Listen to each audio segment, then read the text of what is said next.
Good morning, people. Let me turn these fans off because I don't know how much it's going to affect how you can hear.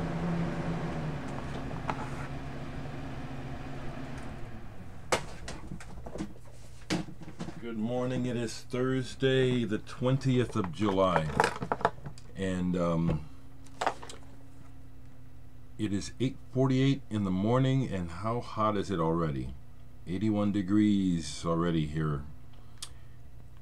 I want to address a comment that was made by someone who watches by the name of Frank James Bonarigo, and it just struck me that this is the sort of thing that I like to talk about, actually. Here's what he said. He said, "I hate being told what to do also. How have you navigated the workplace? Because it's been not easy for me, especially working with an asshole coworker who never leaves you alone. I need tips." Well, I don't mind talking about that. That's really what I used to do in my work. I taught several things besides, I taught communication skills and assertiveness and social skills. And so I'm not an expert, but I have, out of need, studied those things and practiced them for my own benefit.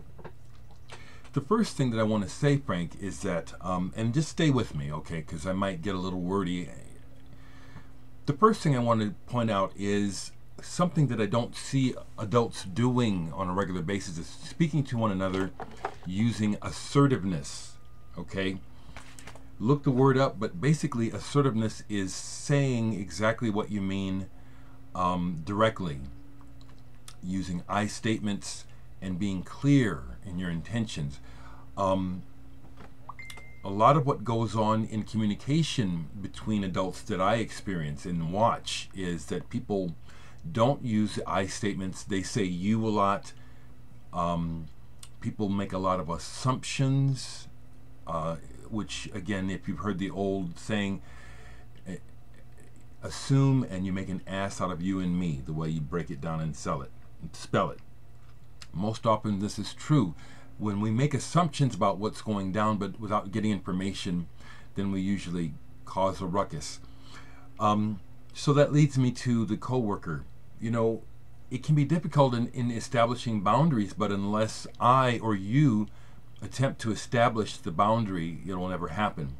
So in being assertive, being assertive is definitely not being mean. It's being clear and direct.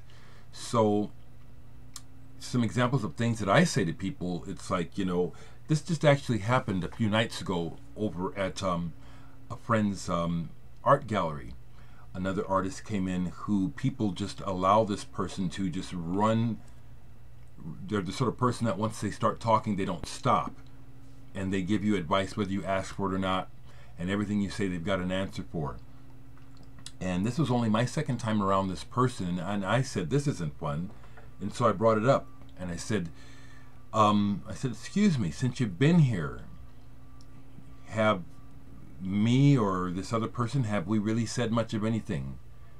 They didn't even really know what I was talking about. I said, are we having a conversation or are you giving a lecture? And they started to look at me funny, and I said, I want to participate in the conversation, but I can't get in a word edgewise because you don't wait. I mean, I don't experience you listening to anyone else. And the person, of course, at first wants to get a little ruffled, but it's let's just listen. There's nothing to be ruffled about. I'm just pointing out something that's happening here. Okay, I'd like to have a conversation with you, but I can't if you won't let me speak, or if we're not invited into the conversation. So far, all you're doing is talking about yourself. And every time someone else says something, you give them advice that they didn't ask for. This is no fun. So in a coworker situation where the person is always in my business, I would say, excuse me, if it's been going on for a while and you've just been dealing with it, it might be time to say, excuse me, I've been tolerating this for a long time, but but I'm not comfortable with the way that you are constantly in my space or interrupting me or talking to me.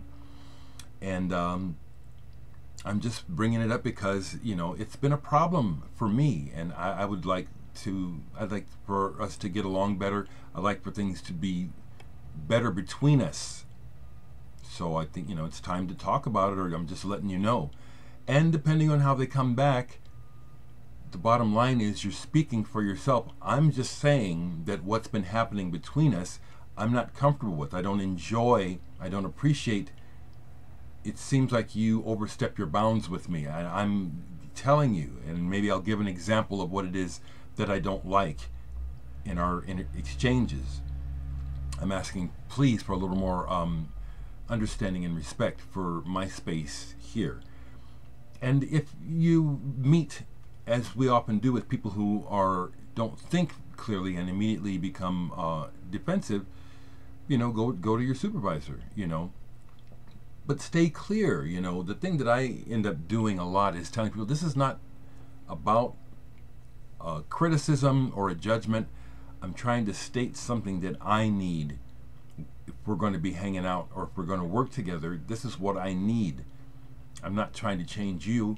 I'm asking you to stop stepping on my toes. That's my experience of of how your actions are around me. It bothers me. It irritates me. Whatever it does, tell them, you know, but tell them in an assertive, matter-of-fact manner. There doesn't have to be emotion. This is the problem that most adults do, is they're still like children. They haven't separated being able to talk about information separate from emotions. That's what assertiveness and using wise mind is about.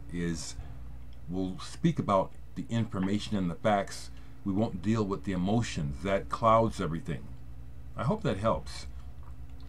That's what I want to share today. And, you know, I'm not even going to talk about music. Okay? Good luck. Give me some feedback, you know.